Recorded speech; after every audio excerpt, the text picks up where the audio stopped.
Saludos cordiales a todos ustedes, pues bienvenidos a la clase de fisioterapia. No sin antes expresarles mi cordial bienaventuranza en relación a su profesionalización en este ciclo. Vamos a dar inicio con las generalidades de la fisioterapia que nos corresponde a lo que es la unidad número 1.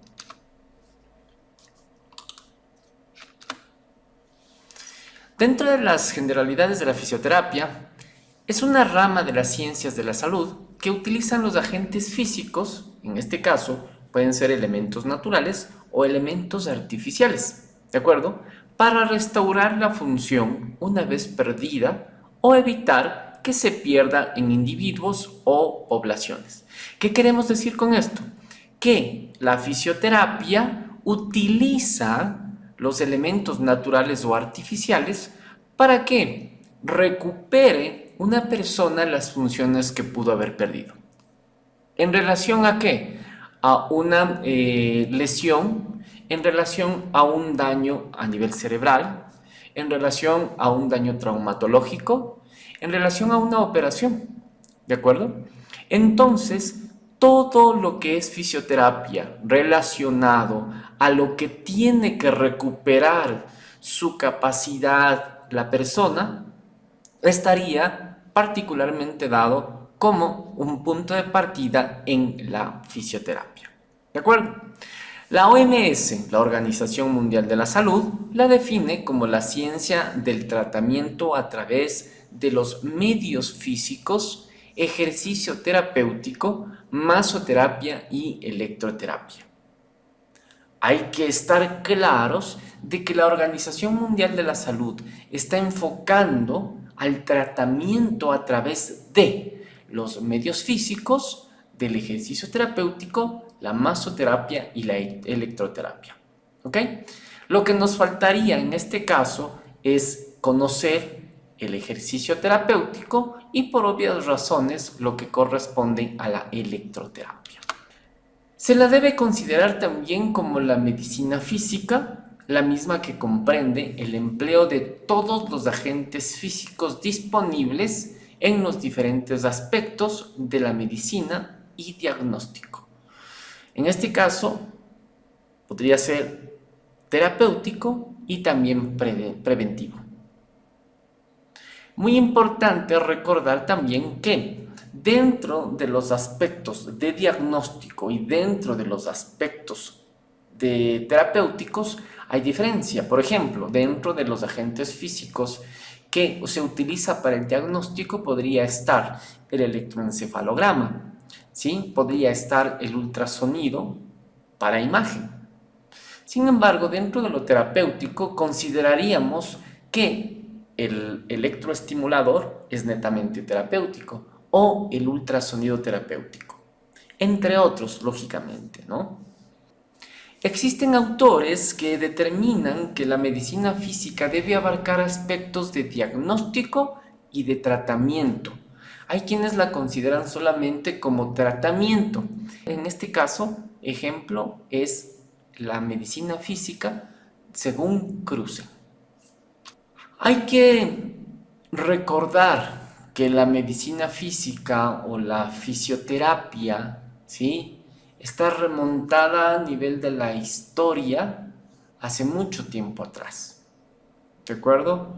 Hay quienes en la actualidad empíricamente o intuitivamente hacen un masaje. Empíricamente o intuitivamente hacen movimiento a una persona que le falta el movimiento. ¿Sí?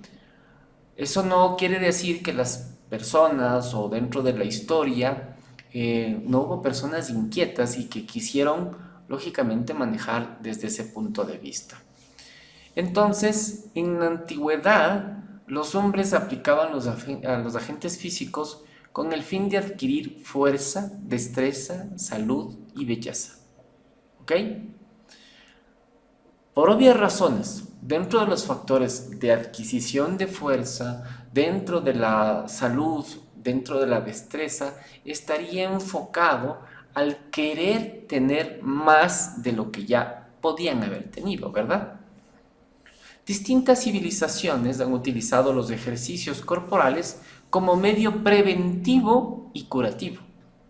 ¿Ok? Entonces, sabemos de que hay algunos ejercicios en algunas civilizaciones, ¿sí? Que se han manejado como un medio preventivo o como un medio curativo, ¿sí? Que lo hayan vuelto ciencia, está bien, ¿de acuerdo? Pero antes lo hubo también, ¿ok? Hay quienes van recopilando información también, ¿verdad? Los tratamientos como hidroterapia, masajes terapéuticos y ejercicio fueron utilizados en países como la India, la China y Grecia. Los países que dentro de la historia están más reconocidos, ¿verdad? ¿Quién quita que nosotros como ecuatorianos también podíamos haber tenido nuestras raíces terapéuticas? En la antigua Mesopotamia, una casta sacerdotal llamada Asu era la encargada de realizar diferentes masajes utilizando medios térmicos, ¿de acuerdo? Pero medios térmicos, particularmente térmicos de conducción. En el antiguo Egipto, por su parte, esta función recaía en la figura de los llamados Sinu, sanadores laicos. Existen numerosas referencias al uso de agentes físicos como agentes terapéuticos en la cultura que se desarrolló en el Valle del Indo en el 1500 a.C., así como en la antigua China. En la América precolombina, los aztecas desarrollaron métodos terapéuticos basados en el agua en sus baños de vapor, en este caso, el temazcali. De la misma manera que los mayas con sus baños de sudor, el sumpulché. Para seguir con el hilo dentro de la fisioterapia, es muy importante, ustedes tienen una tarea relacionada con la historia de la fisioterapia. Les pido por favor de que hagan la revisión bibliográfica, no solamente en el módulo que se les entregó, sino también en otra bibliografía que ustedes pueden tener y aparte, lógicamente, en la bibliografía que se les está sugiriendo. También existen otros libros en la plataforma, los cuales los pueden revisar. Dentro de lo que es la evaluación fisioterapéutica, tenemos que estar claros de que todo tratamiento necesita o requiere una previa evaluación. Si no hacemos una previa evaluación, no sabemos qué es lo que vamos a hacer. ¿De acuerdo? Al momento que hacemos nuestra evaluación, estamos planteando un objetivo, estamos descubriendo el daño y ante ese daño estamos queriendo dar un tratamiento que por obvias razones estaría enfocado a el daño o la alteración fisiológica que puede tener el paciente. ¿Estamos claros? Entonces, debemos recordar que el diagnóstico contribuye a pronosticar el desarrollo futuro de un problema, acorde a su entorno, ¿verdad? Ayuda a la toma de decisiones, planificación, sobre las medidas de apoyo necesarias y las diferentes acciones que influyen en el mejoramiento de ese pronóstico en dependencia de la examinación fisioterapéutica o terapéutica en caso de nosotros. En relación a la evaluación fisioterapéutica tenemos la evaluación postural, que la veremos el día de hoy, la evaluación articular y la evaluación muscular. Partamos entonces de la evaluación postural. Como pueden ustedes observar, la evaluación postural es la alineación biomecánica de las partes del cuerpo, la cual define la orientación del cuerpo en el espacio. Cuando nosotros vayamos a hacer evaluación postural, lógicamente tenemos que pedirle al paciente que se pare como él sienta o como ella sienta que es la mejor manera. De ahí nosotros vamos a detectar algún tipo de alteración. En la postura correcta, la línea de gravedad pasa a través de los ejes de todas las articulaciones con los segmentos corporales alineados verticalmente. La cabeza del tronco, los hombros, la cintura pélvica son los segmentos más importantes que deben estar en equilibrio muscular y mecánico. Entonces, muy importante, la cabeza, el tronco, los hombros y la cintura pélvica son los puntos clave a estar en equilibrio. Como pueden observar acá, la postura del paciente lógicamente está en relación a la percepción que puede tener este paciente. ¿De acuerdo? Ahora, esta evolución postural consiste en la búsqueda de la vertical percibida por el paciente. ¿De acuerdo? Entonces, muy importante, si ustedes pueden observar en la gráfica, ¿sí? Esta postura puede estar dada por el paciente y este lógicamente percibe que es la mejor postura para él. Pero nosotros nos estamos dando cuenta o nos vamos a dar cuenta que al momento de observar los ejes horizontales, ¿sí? En relación o en referencia a las estructuras anatómicas, podemos ver que hay una alteración, ¿no es cierto? El hombro derecho está bajando, ¿de acuerdo? La cadera, en este caso relacionada con la cresta ilíaca, está hacia arriba, ¿sí? La rodilla izquierda está hacia abajo, ¿no es cierto? Si ustedes pueden ver, en este caso estaremos hablando de que la rodilla izquierda tiene un valgo que es tiene un valgo que está en relación a la posición como el kiko, ¿no es cierto? ¿Sí? Y también el tobillo en referencia a un valgo o hacia adentro, podríamos hablar de una inversión, ¿no es cierto?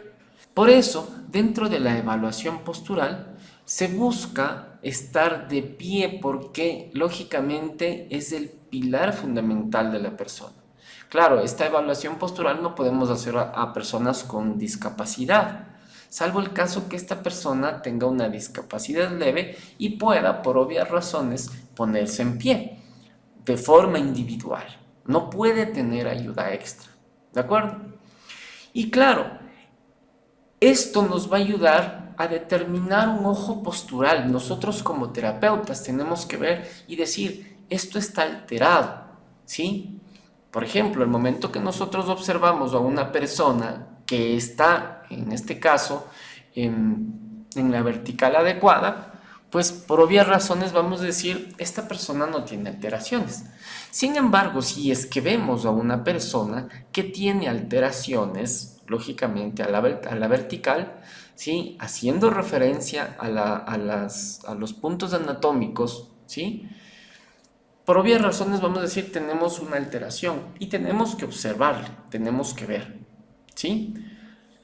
Y claro, nosotros tenemos que observar de forma general, dentro de lo que es la evaluación postural, la postura del paciente, las manos, los brazos, la posición del occipital, el cráneo inclusive. La clasificación para facilitar el análisis postural e identificar las posibles causas de estas alteraciones posturales son hereditarios, físicos, psicológicos.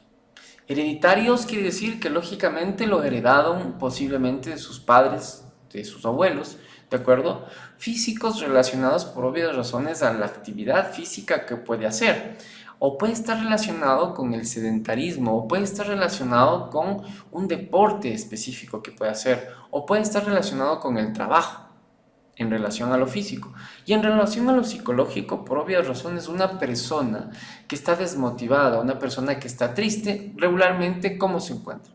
No se encuentra erguido, no se encuentra feliz, se encuentra triste, desmotivado, y lógicamente su postura tiende a alterarse. ¿Ok?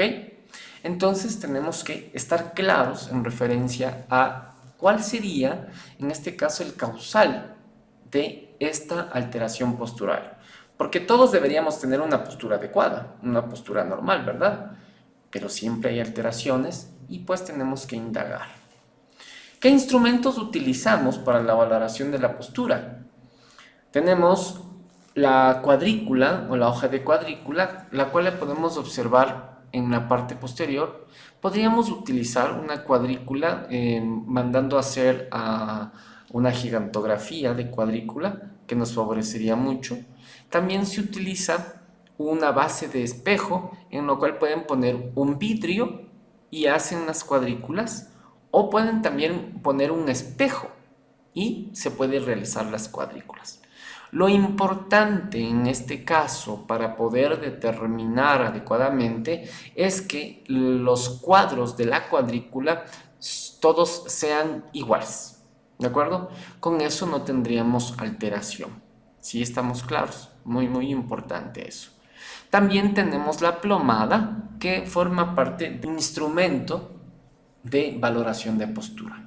Sin embargo, en la actualidad, como pueden ustedes observar en la cuadrícula de acá, ya estamos haciendo o se puede hacer referencia a una plomada en la misma cuadrícula, ¿sí?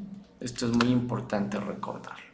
Como pueden ustedes observar aquí, las referencias anatómicas son muy importantes, ¿no es cierto? Entonces tenemos que dar a conocer al paciente cuáles podrían ser las referencias anatómicas y ustedes conocer estas referencias anatómicas que ya vamos a verlas más adelante, ¿ok? Entonces, aquí está la cuadrícula, esta es la posición del paciente, ¿sí? Cuando tenemos una cuadrícula en la pared, la distancia que debe tener el paciente de la cuadrícula tiene que ser de 15 centímetros o una cuarta de la mano, ¿de acuerdo? Esto es muy importante recordar en las diferentes vistas, porque hay una vista anterior, una vista posterior y una vista lateral. En este caso estamos haciendo referencia a una vista anterior y es en este caso una vista lateral, ¿ok? Importante, cuando determinamos la vista anterior, tenemos que reflejar o tenemos que darnos cuenta qué alteraciones puede tener en las referencias anatómicas de vista anterior. En vista lateral de la misma manera, pero aquí consideraremos particularmente o con particularidad las curvaturas de la columna vertebral. Como podemos observar, aquí nosotros podemos utilizar la plomada de esta manera y claro, la colocaríamos en la parte superior, ¿sí? En el techo, la misma que tendrá que pasar por el justo medio en la parte delantera de la persona por obvias razones para poder determinar, como pueden ustedes observar aquí. ¿De acuerdo? Esta sería la plomada. En relación a la plomada lateral, ¿sí? Deberá pasar por el lóbulo de la oreja, por el hombro, ¿sí? Deberá pasar por la mitad de la cresta ilíaca y llegará a nivel del tobillo, en la parte externa, en este caso del malleolo externo, ¿ok? Cuando está alterado por obvias razones, podríamos hablar de que está mucho más adelante de la parte del malleolo, ¿sí? O está mucho más atrás del malleolo. Esto tendremos que determinar con las curvaturas normales de la columna, ¿no es cierto? Entonces es muy importante. Deberá también a través de los cuerpos de las vértebras cervicales, como pueden observar, ¿sí? A través de la articulación del hombro, ¿sí? A través de la mitad, lógicamente, del tronco, ¿sí? Aproximadamente a través del trocánter mayor a nivel del fémur, ¿sí? Ligeramente por delante de la línea media a través de la rodilla y llegar a la articulación calcáneo-cuboide. En este caso, esta relación en referencia a lo que es el hueso calcáneo y lógicamente el cuboide. ¿Ok? Un poco hacia adelante del malleolo. En la plomada posterior, en este caso, estaría relacionado viéndole al paciente de la parte posterior en referencia a su occipital. La cabeza debe estar neutra, no inclinada ni rotada. La columna cervical y toda la parte de la columna deberá estar recta, ¿de acuerdo? Muy importante recordar eso. Los hombros a nivel, ni elevados ni deprimidos, ¿de acuerdo? Las escápulas deberán estar neutras, ¿sí? La columna dorsal y lumbar rectas, ¿sí? La pelvis, las espinas posteriores del mismo plano transverso, en este caso estarán rectas.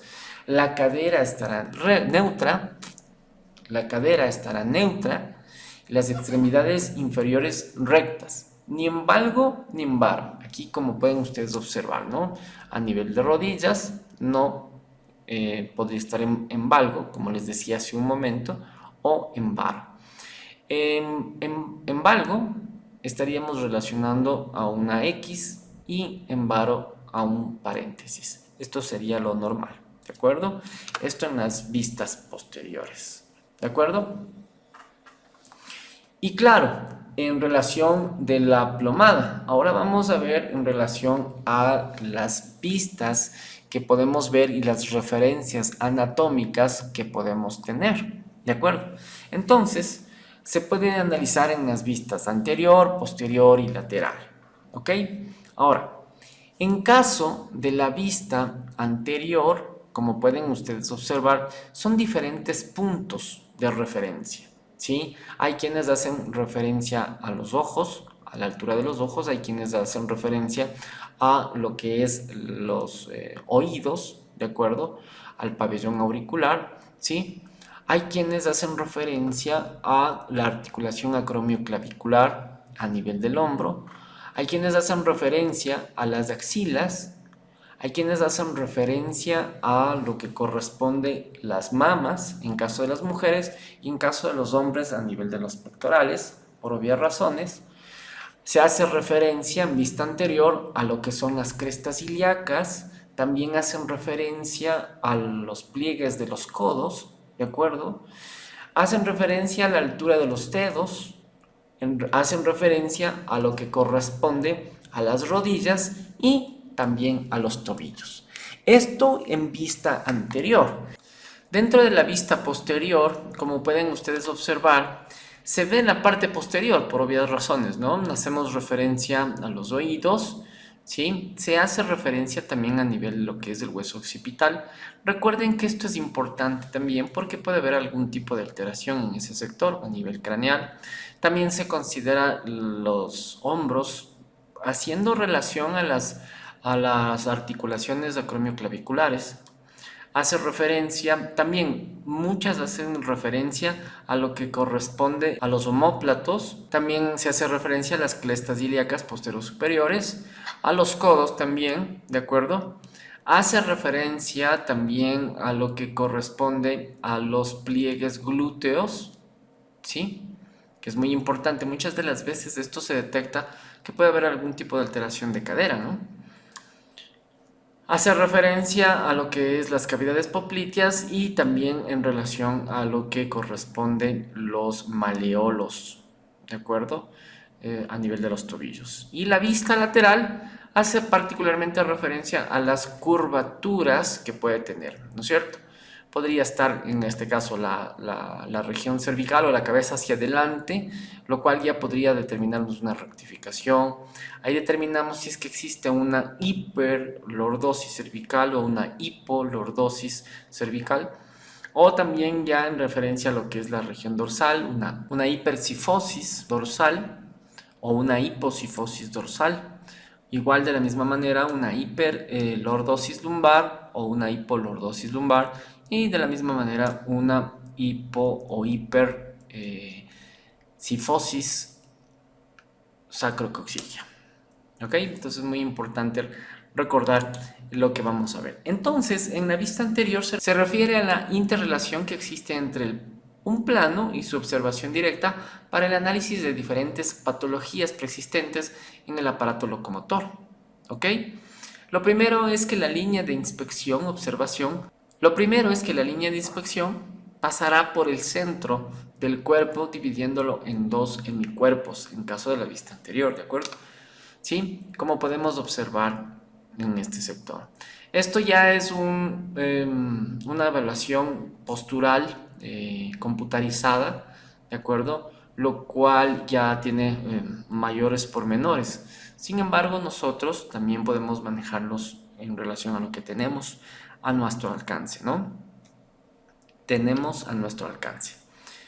Ok, entonces como pueden ustedes observar en líneas horizontales hacemos las referencias que no puede ser solamente en ojos, sino también en oídos a nivel de lo que es lógicamente las articulaciones acromioclaviculares, a nivel de las axilas, las crestas ilíacas, como pueden ustedes observar, hace referencia o tiene que hacerse referencia también a las rodillas y a los tobillos también.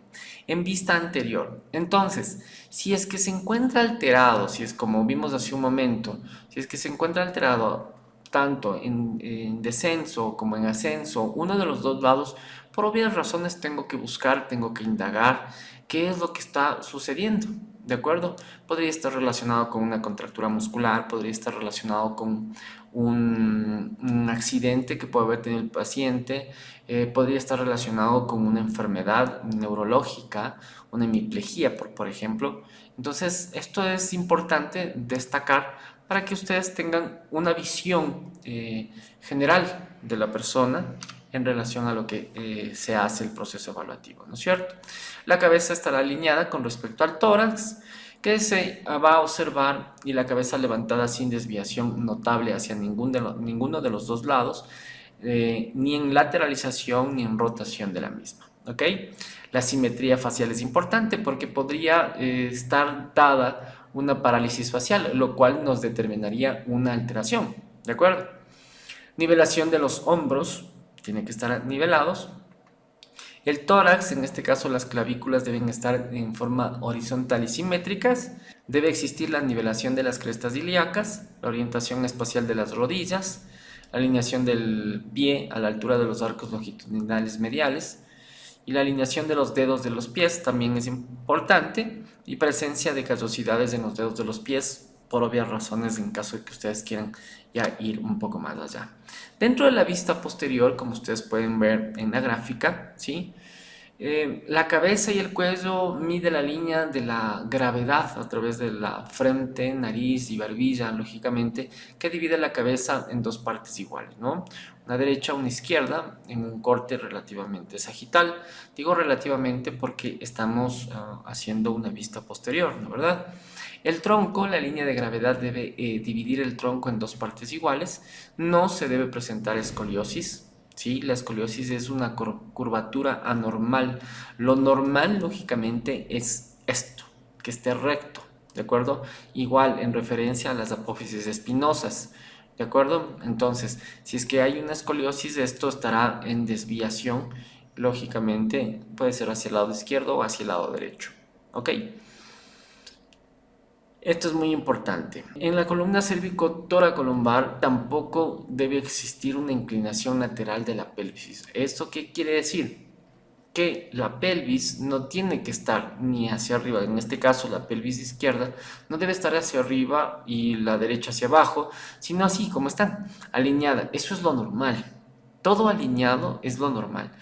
Lo anormal, lógicamente, será todo lo que no esté acorde a lo que es la normalidad, ¿de acuerdo?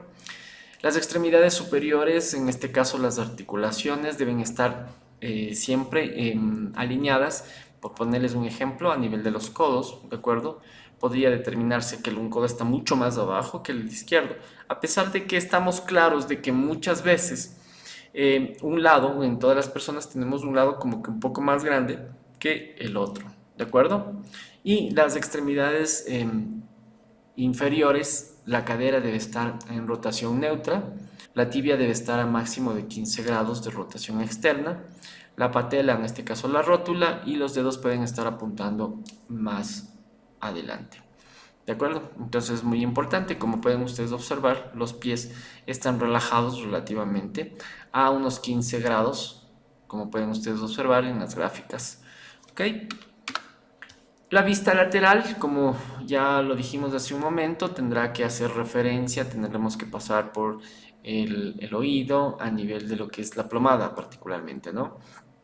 El oído, por el hombro, por la mitad del tórax, por las crestas ilíacas, un poco hacia la rodilla, en este caso, hacia posterior, y podría llegar a lo que es el malleolo externo. Eso sería lo ideal. Sin embargo, hay alteraciones dentro de esta vista, ¿ok?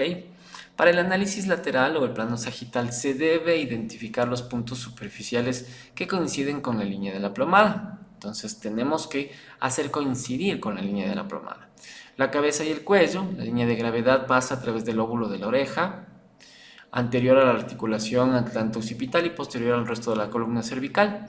Si hace esto, resulta el momento de extensión y la curvatura anterior normal, ¿de acuerdo? El tronco, la línea de gravedad pasa posterior a la columna dorsal y anterior a la columna dorsal y la pelvis. Si hace esto, resulta un momento de flexión de la columna dorsal, ¿de acuerdo? Un momento de extensión en la columna lumbar y una inclinación anterior de la pelvis.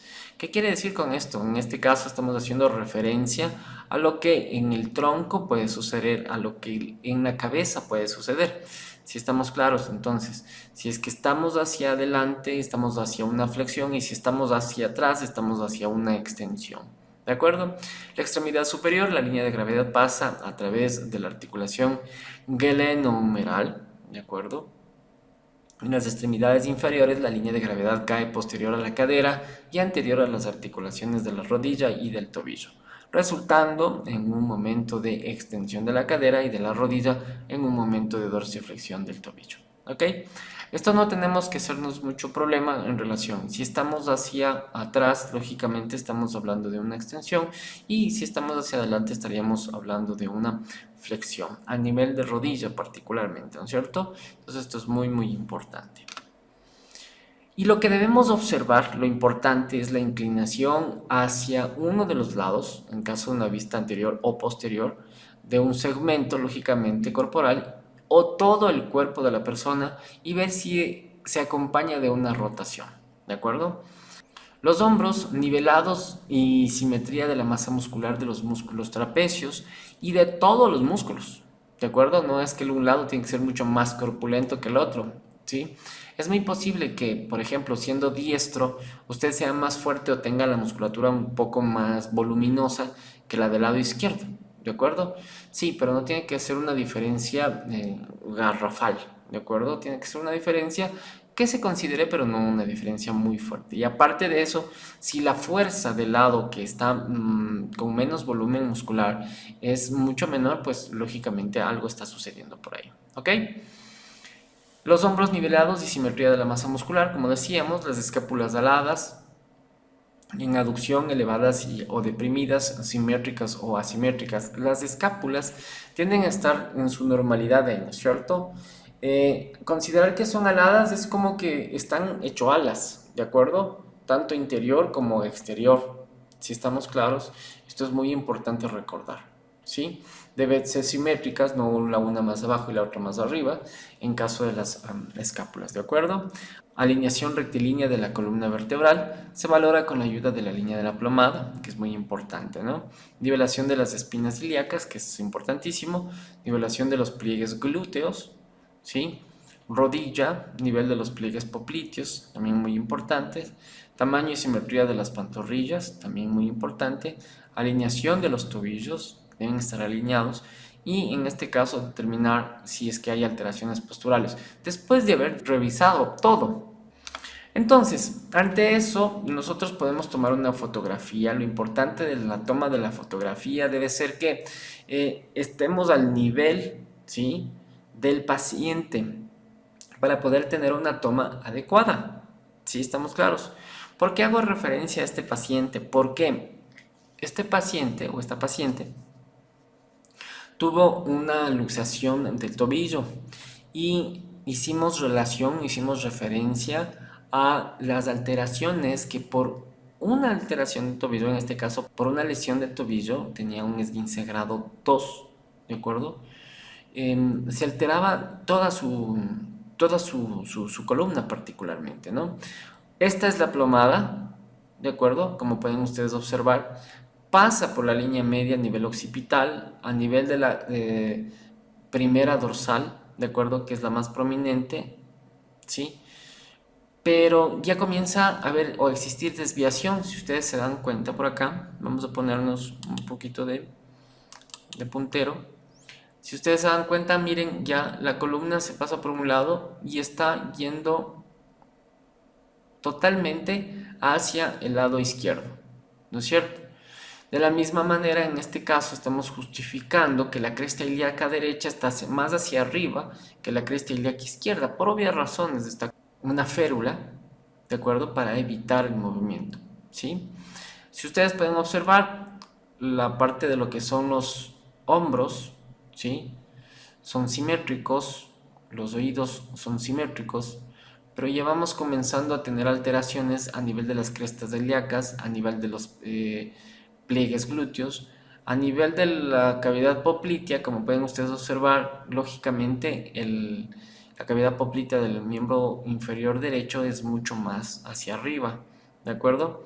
Y a nivel inferior, ya en los tobillos, ya estamos haciendo una diferenciación mucho mayor, ¿de acuerdo? ¿Qué es lo que tenemos que hacer nosotros? Lo único que tenemos que hacer es determinar si es que, por ejemplo, como estamos aquí, estamos viendo una curvatura de la columna, ¿no es cierto?, a nivel de la plomada, y decimos, ok, la observación es una escoliosis o una curvatura hacia la izquierda de la columna. ¿Sí estamos claros?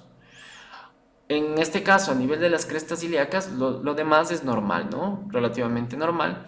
A nivel de las crestas ilíacas, la cresta ilíaca derecha, en este caso la postero superior, y cresta ilíaca derecha, está más hacia arriba o está más elevada que la cresta ilíaca izquierda, que está más de hacia abajo. ¿De acuerdo? De la misma manera, a nivel de los pliegues glúteos, como pueden ustedes observar, el pliegue glúteo determinado, el pliegue glúteo derecho, ¿de acuerdo?, está más hacia arriba que el pliegue glúteo izquierdo, y es donde que quizá a nivel de lo que es la cintura pélvica, ¿de acuerdo?, está más alterado, ¿ok? Y claro, la cavidad poplitea derecha está mucho más arriba que la cavidad poplitea izquierda, y no podemos observar a nivel del tobillo cómo se encuentra particularmente, ¿ok? Esas observaciones tenemos que hacer en las diferentes vistas, ¿ok? ¿Cómo vamos nosotros a poder hacer? Vamos a tener fotografías tomadas en vista anterior, vista posterior y vista lateral, como tenemos aquí. ¿Sí estamos claros? ¿Sí? Al tener aquí la cuadrícula, ustedes pueden bajársela de la plataforma. Entonces, ¿qué es lo que van a hacer? Vamos a manejar la siguiente explicación, ¿de acuerdo? Entonces, nos vamos a ir a las fotografías, copiamos la fotografía y pegamos. A esta fotografía la voy a colocar, o la voy a tratar de colocar en la línea, en una línea que pase para que pueda hacer esta la plomada, ¿no es cierto? Entonces es muy importante, ¿sí? Como pueden ustedes observar. Ahora, hago clic derecho, ¿sí? Hago clic derecho y lo que tengo que hacer es enviar al fondo la fotografía. Con eso, ustedes pueden darse cuenta que ya tenemos una referencia, una relación hacia el fondo. ¿Qué alteraciones podemos tener? Igual como en la fotografía superior, las líneas horizontales las pueden graficar, ¿de acuerdo? Entonces, vamos a coger líneas y graficamos, ¿de acuerdo? Y por obvias razones podemos detectar qué alteración puede tener. Si estamos claros, esta línea puede estar a nivel de todas las referencias anatómicas, ¿sí? Para poder, por obvias razones, determinar que nosotros tenemos algún tipo de alteración. Si estamos claros. Entonces, las partes claves, lógicamente, y claro, en referencia, esta es una fotografía que de alguna manera nos favorece, pero las observaciones las iremos poniendo, ¿no? Entonces, aquí podría estar determinado que tiene una alteración hacia el lado derecho, ¿de acuerdo?, del paciente. El hombro está más elevado o está más inclinado, ¿de acuerdo? Esto es muy importante. Podremos determinar, lógicamente, lo que son los oídos, los ojos, ¿de acuerdo? Hacemos referencia a la simetría de la cara también. Si es que hay alguna asimetría, ponemos en las observaciones, ¿de acuerdo? Y las vamos manejando de esa manera. Entonces, esta es la forma adecuada en relación a lo que es la evaluación postural. Lo que importa aquí, estimados compañeros, es que ustedes vayan detectando, ¿de acuerdo? Si como aquí detectamos una escoliosis, ¿de acuerdo? Es muy importante que esta escoliosis sea manejada en relación a los conocimientos que ustedes ya han adquirido o van a ir adquiriendo. Cualquier inquietud estaremos listos para poderles ayudar. Que tengan un lindo día.